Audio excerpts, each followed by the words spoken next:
میرے دوست Peter alien city university London میں 1986 میں میرے کلاس میٹ تھے۔ وہ باربیڈوس کے ایک بہت ہی مشہور موسیقار، شاعر، صحافی اور ادیب ہیں۔ پیٹر ایلین نے 40 سال تک اپنی آواز، شاعری اور موسیقی کے ذریعے باربیڈوس اور کیریبین کے لوگوں کے دلوں پر راج کیا ہے۔ گزشتہ سال اپریل میں ان کی فیملی نے فیس بک پر لکھا تھا کہ ان کی طبیعت ناساز ہے مگر اب بہتر ہیں اور گھر شفٹ ہو گئے ہیں، تاہم اس کے بعد سے اب تک ان سے کوئی رابطہ نہیں ہو سکا۔ یہ ویڈیو ان کے لیے نیک تمناؤں کا اظہار ہے۔ They're singing about woman in a party, winding up she bumsy,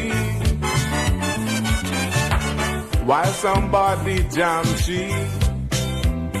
Is this all they have to show?